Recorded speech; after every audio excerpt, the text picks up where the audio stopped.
See, me talking mean words. Get a little mean. So we're going to talk about the 3 ways that you can solve a system, what a system means, and just how to algebraically get back into that process, which, yeah, we did a lot of algebra in the identities part, but we kind of forgot about all those functions that were before, like back in November. That was the last time we did algebra, like true algebra. So a system of equations, that's the first part here. What is a system of equations?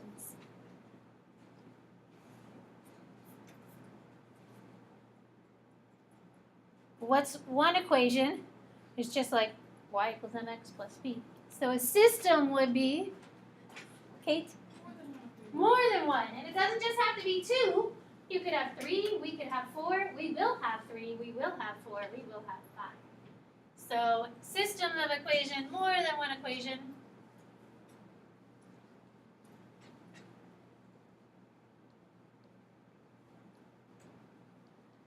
That you're either solving or graphing, but we're solving them together, graphing them together. I'll just say graphed. Because our goal is to find the solution. What would the solution be of a system of equations? Chelsea? The point where they intersect. Yeah, it's going to be that point where they're intersecting.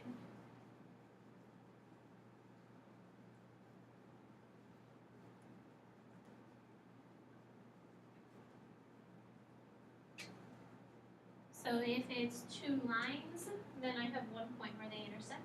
But we might not have 2 lines, and there could be 2 points where they intersect. So just depending on like the equations that were given, it could be multiple answers now, and not just one answer. So we're really looking for that intersection point. Where are they crossing? And then underneath that, a little review of the 3 ways that we can solve.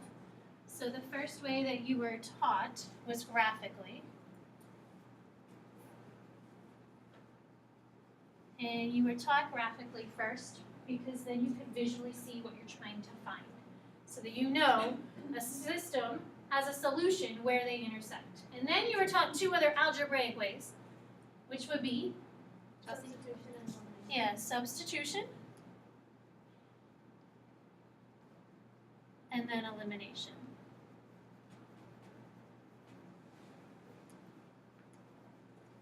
And you learn them in those orders. So graphing, visually you're looking to see where they cross. Substitution, algebraically, we're getting an x and its corresponding y, and same thing with elimination. So once we have 3 equations, which we will in section 7.3, then we'll have an x, a y, and a z variable. And then that starts to get into your 3rd dimension, which if you make it to Calc 3 is multi-dimensional calculus. So you'll be talking about all of the dimensions that exist. But like 4 variables, and you have 4 different dimensions. So they start crossing this way, and then this way, and then like diagonally.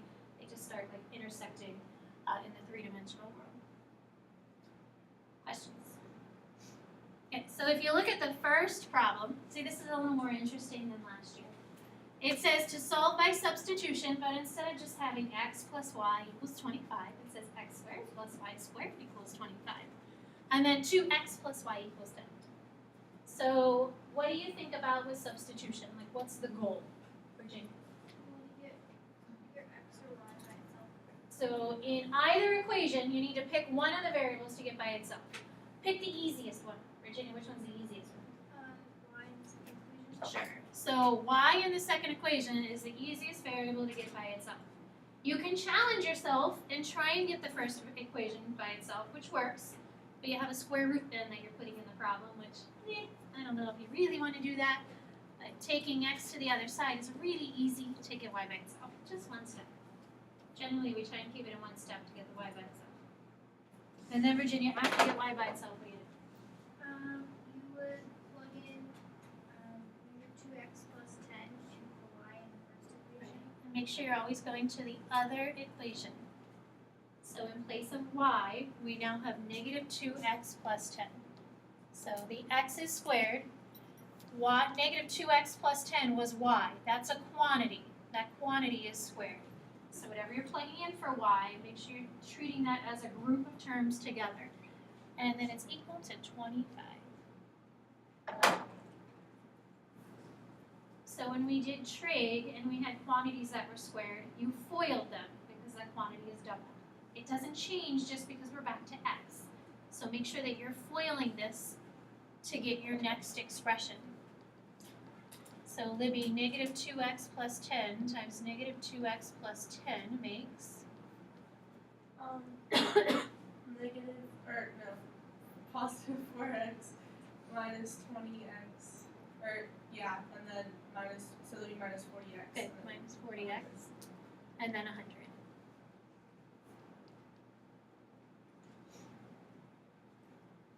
And combine your like terms together and set it equal to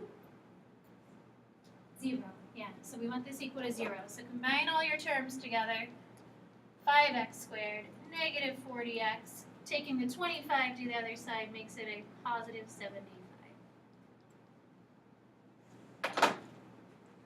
So we want it equal to 0 so that we can solve by factoring. So factoring never goes away. Like it's embedded in everything we've done, even in the trig stuff. So we're going back to factoring. We'll actually go over factoring again next week, talking about the multiple methods that we use for factoring. So to make these numbers a little smaller, just pulling out a 5 here. And then, okay, the two factors that multiply to be 15 to add to be negative 8.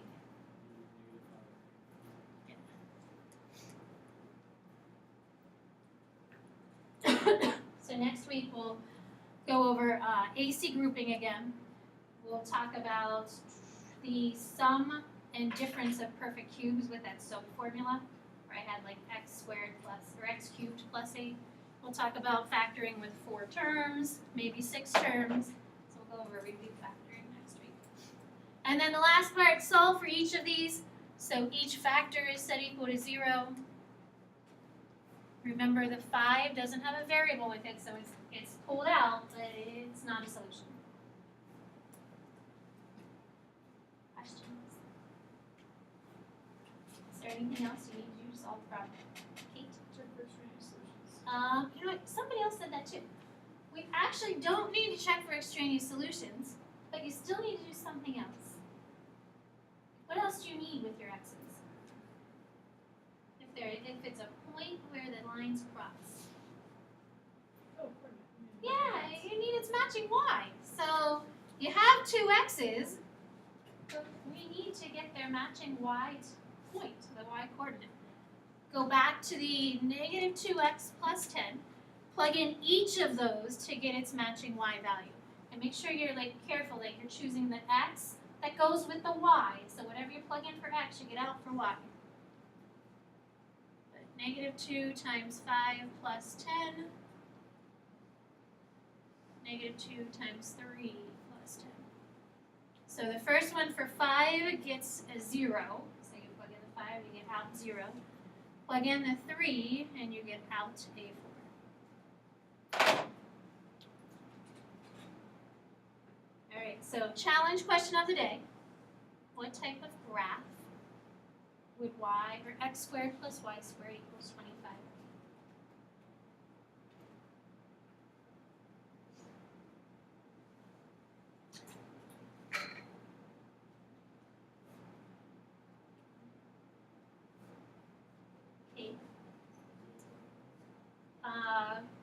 Almost. It definitely has curve to it. Right? It is a circle. So this is going to be a circle because when you get y by itself, we're going to have x squared, negative x squared, plus 25. You're going to take the square root, but anytime you take a square root, you end up with a plus or a minus. And I know this was a long time ago, but way back in chapter 1, we graphed equations that had a plus in front of them, but the minus part makes it go underneath, and it creates both the top and the bottom half of a semicircle. We looked at these questions a long time ago doing their domain and range. So why are there 2 solutions then? Because the other one is a straight line and it goes through the circle. Yeah, so if we have this circle, and then we have a straight line going through it, it's going somewhere in the middle of the circle and connecting twice. When it enters the circle, when it exits the circle. That's why there's 2 answers. So it's not that it means there's an extraneous solution just because you get two answers, because now we can have two answers. Because we're no longer just graphing two lines. Nice job, Grace. With the circle. So two squared terms make a circle.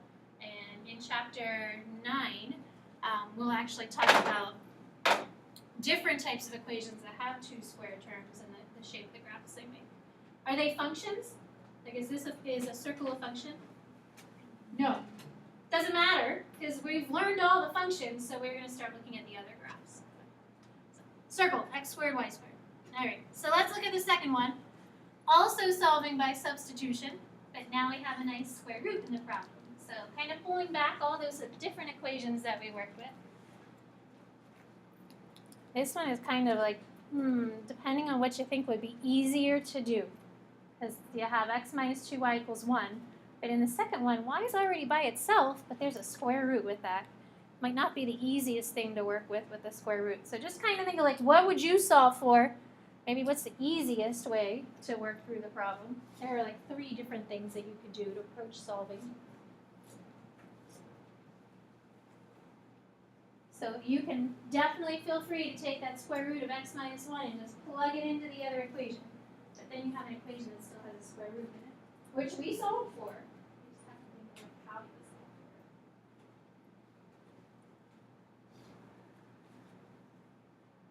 Yeah, that's probably the easiest. So then you still have a square root there, right? It's easier to get rid of.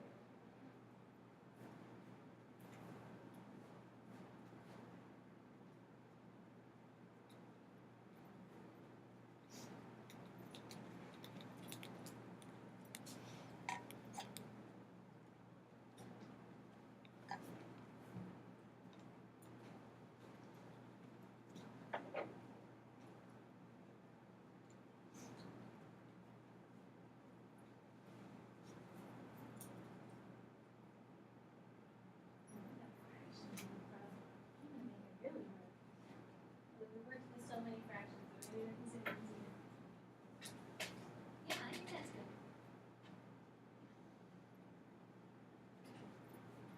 How many people got the first equation in x equals 4? A couple of you? Michael, did you do that as well? Yeah. So if you get the first equation, if you get x by itself,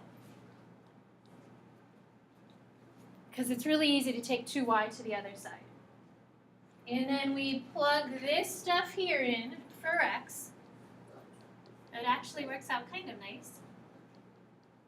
Because we have 2y plus 1 minus 1, which means those cancel. But we're still left with a square root. Michael, how do you get rid of the square root? Yeah, you square both sides. So it's okay to have a square root in the problem. We can square both sides. They cancel. And now we have y squared equals 2y. What'd you do, Michael? Good. So always getting both together on the same side, setting equal to 0. Remember, you don't want to divide a variable totally out of the problem. You divide something out, you'll lose an answer. But instead, if you get them on the same side and factor what they have in common out, then you still kept that as part of your solution. So solving for x with the first equation, plugging that into the second equation, and then you have to take the square, or square both sides to get rid of the square root. So one y value is 0, the other y value is 2. Michael, what did you get for the x coordinate when you plugged in 0? Plug in 0, it would be, does that not work? Because it would be 0 minus 1. Wait, never mind. You just, x would be 1. There you go, yeah, I think you were plugging 0 in for x, yeah. So when you plug it in over here, you get 1, 0, and then Michael, when you plug in the 2, It would just be 1. it would be 1. Yeah, it's 2 minus 1. Over here? I'm looking at the wrong one again. Yeah, I think you're, yeah. I don't know why. That's okay. 5. There you go, 5.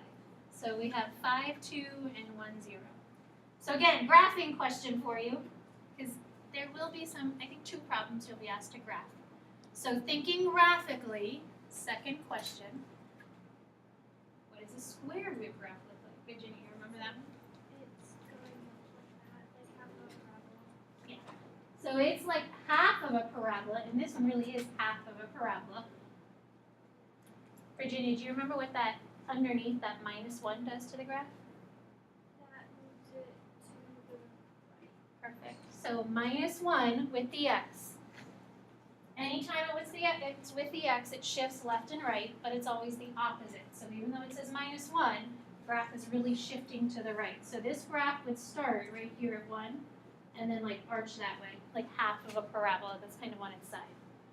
So again, we have two answers because if I solve for y, my equation is going to look something like, I connected it, yeah, we're good. Look at that, perfect line. So it's connecting twice because it's connecting at 1, 0, and then it's connecting over here at 5, 2. So that's why there are two solutions. So it's connecting where it's starting, and then it's connecting somewhere else in the curve. Questions? So there are two elimination problems that we're going to look at, so that you can kind of remember elimination. Elimination problems, you must have like terms, so your equations have to be identical. So you either have all square terms or just two linear sets of equations. But if one equation has an x squared and the other one doesn't, then you can't use elimination. Because elimination, the goal is to kind of line those variables up, your like terms up, and vertically eliminate pieces. So it's called linear combination because we have linear equations to work with. And then you're trying to think of like, what are we multiplying by to get those values to be the same? So Chelsea, what would you multiply by so we have one of the variables with the same coefficient but opposite signs? I would multiply the first one by -3. You said -3. So we're trying to think of something to multiply the equation by so that we can eliminate one of its variables. And the x in the bottom has a 3, so we can multiply the top equation by a -3. Multiply the entire equation by -3.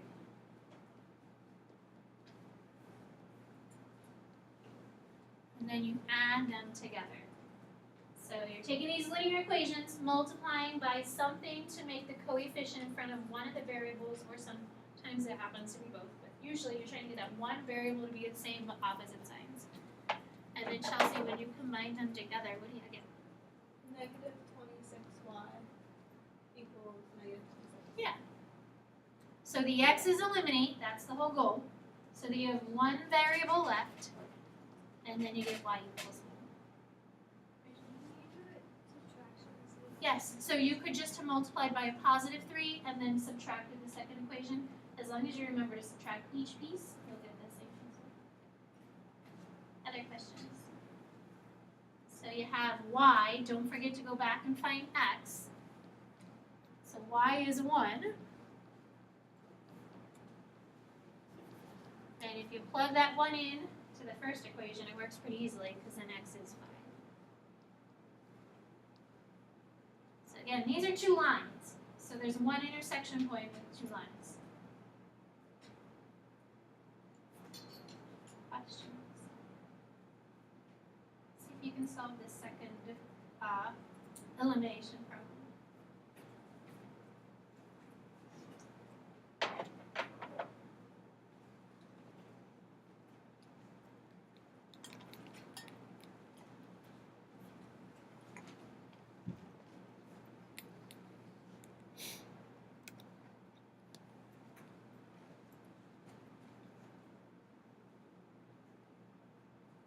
Libby, what happened with these? Using this solution. Since they all cancel out. So what did you multiply by? I did the second one by -2. You didn't multiply the first one by -1/2? No. You could have. That like switched it up a little bit, right? Yeah. Yeah. Probably most people don't think of multiplying by fractions. Who wants to work with extra fractions? Alright, so Libby, you said everything cancels. So the x terms cancel, the y terms cancel, the 7s cancel. What are you left with if it cancels? 0 equals 0. 0 equals 0. What does that mean if 0 equals 0? They're the same line, and if they're the same line, how many solutions are there? Infinite. So I usually say infinitely many solutions and just write IMS. You could write infinite. You could do the infinity symbol that Chelsea's buddy Ethan made me draw like 15 times because he liked the way I drew my infinity symbol. Which I hear you're gonna see him. Yes, he's coming to junior prom. Oh, then I'll get to see him too. The math reunion. We can take a pic. Yeah, We'll there we all go. be there. We'll all Well, be yeah, there. we can do that. Sure. I'm not sure what I'm wearing yet though, so you might not want a picture with me. My dress won't be nearly as cute as yours. All right, so at the bottom we've done substitution, elimination. This is just a quick graphing reminder. So there'll be 2 problems that you will be asked to graph, I think, too. But this is just a little refresher about graphing. Looks like 2. So if it's consistent and it has one solution, we also consider that to be consistent and independent.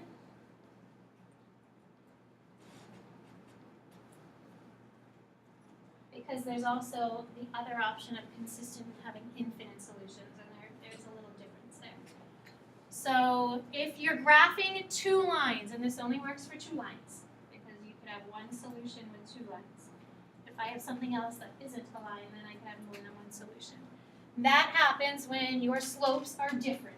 So I could have x plus 2, and maybe y equals 3x. So this is a quick little graphing review of lines. When you're graphing a line, you start at the y-intercept, which is up 2. And then you move with the slope. The number in front of x is 1, so I'm going up 1 over 1. And there's my line. Line 1. Line 2 has a y-intercept of 0 because it's just 3x, so it's starting at the origin. Its slope is 3, so you're moving up 3 over 1.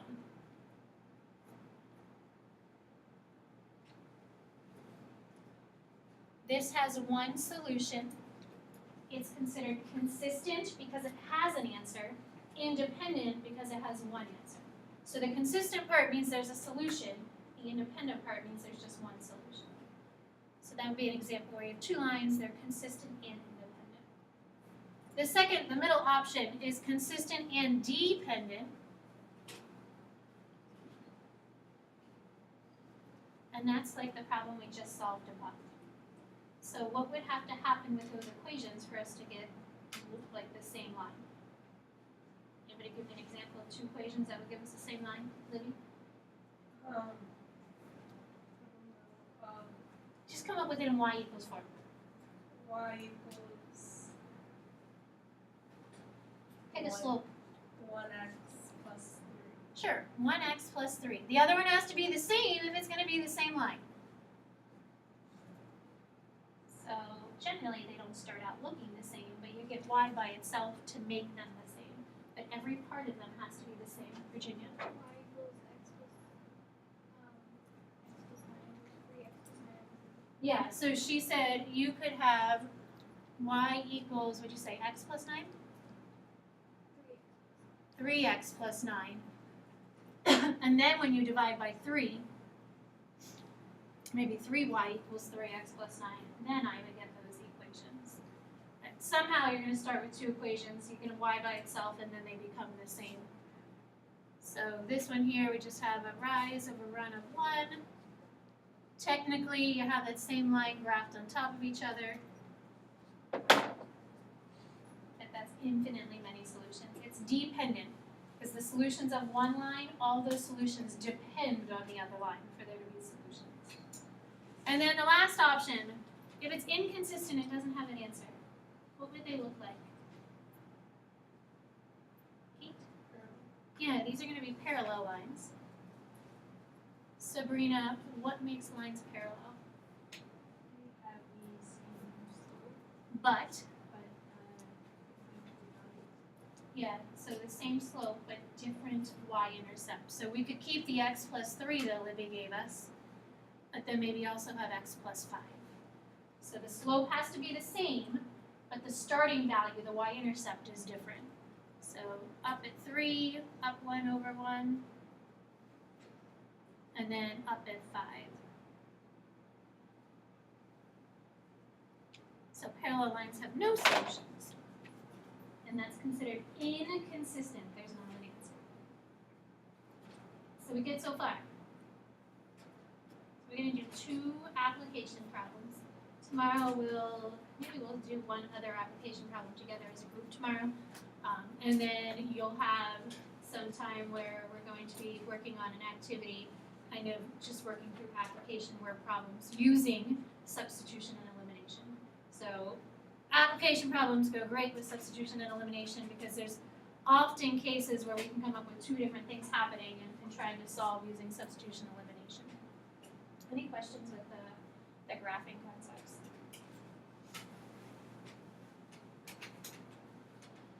So the word problem here, we're going to do example 1 and then example 3. I don't like example 2. I need to make it different for next year. Put a note for myself to do that. So example 1, a small business invests $10,000, so probably a really small business, to produce some kind of product. My Sadie is like, they love those squishy things, you know, the squishy things. But now they have like these little itty bitty ones that they get at their tire shop on Fridays. They spend their money into junk. And they're $1. They're like this big. And they're sticky. So then everything sticks to them, but they're still squishy. So she has like 15 of them. What a waste of $15. But that's what we're going to produce today. So these little squishy things. Her favorite is her unicorn. They're like bears, cats, dogs, squishy. So we have each unit costs 65 cents to produce. So we're selling them for $1.20. How many items must be sold for the business to break even? So if a business breaks even, what does that mean? Kate? So you're finally getting a profit. So you're finally getting a profit after you break even. So if you break even, anything after that, you're making a profit. Chelsea? It's the point where they would like equal the same. Yeah, it's the point where the things are equal, and the expenses are equal to the income. So that's the break-even point. So where both of my amounts are equal. I'm not losing money, but we're not making a profit. So every company wants to at least break even, because you don't want to be in the hole. Obviously, you hope to make a profit. But if we can break even, then we know what point do we have to kind of get to. So when Mr. Kane used to do all the proms and the dances, like he had a break-even point, so he knew what to charge. And I think this year, the cost for the dance was actually more than what Ms. Abbott was charging. So lucky you guys. I think she had to like tweak a couple of things to get it to break even. But there's always a number, like how many tickets do we have to sell so that we're breaking even. So in this case, if we're trying to write a system of equations, we're going to write an equation for expenses, just call that E. We're going to write an equation for income, and then we're going to set the 2 equal to each other and solve them. So you're not making a profit equation, we're making a break-even equation. So Cade, what would the expenses be? Yeah, so 0.65x, and he just used a variable. We'll say x would be the number of units produced. What else goes with that expense, Cade? And it's actually, yes, I understand where you're thinking minus, or it is in addition to the 0.65. So yes, you're losing that money, but together those 2 combined make my expenses. So we're going to keep that as a positive value, in addition to the 65 cents for every product. Nick, how do we earn money? What are we selling? The product for $1.20. Yeah, so $1.20, every product we sell, we get $1.20. So that's what we earn. So it's not the profit, but it's just what we're selling it for. So then when you take those 2 equations, set them equal to each other, our goal is to figure out how many products we need to make to break even. So 0.65x plus the 10,000 equals the 120.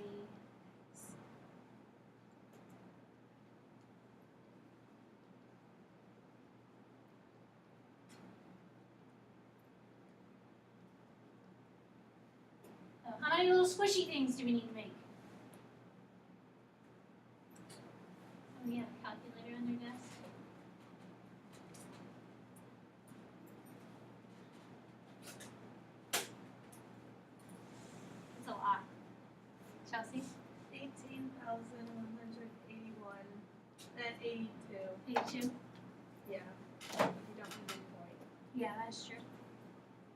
So you need to make 18,000 and sell 18,182 units to break even, which is a lot. It's a lot of units to sell.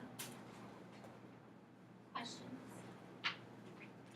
So we're gonna start the next problem. We won't go through solving it, but just like the setting equation part up is kind of the important part to think about. So this one here, you are offered 2 different jobs selling college textbooks. Sounds like a great job to have. Not very lucrative though. One company says, I'll give you $30,000 plus a year-end bonus of 1%. A second company says, hey, I'll only give you $25,000, but I'll double that bonus to 2%. Ooh, 2% instead of 1%. Determine the annual sales that would make the second company a better offer. So what information do we need to pull together to try and write a system of equations? And it says determine the annual sales, so that would be our x variable. The more you sell, the more you make if you work on commission. So car companies, like if you are selling cars, the more cars you sell, the more you make. Except Barrel, they don't work on commission. At least that's what they told us. How they just told us that. Somebody write an equation for me. What would an equation look like? What information can you try and pull together? How is this person going to make money? How are you going to make money? Virginia?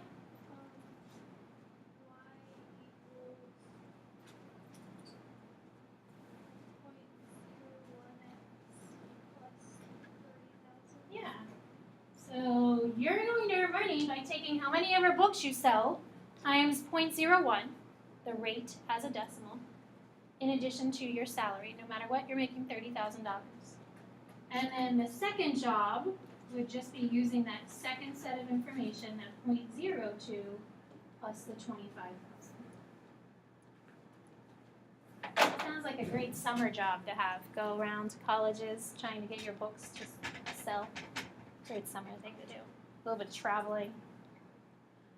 Questions? So, anybody interested in 3971?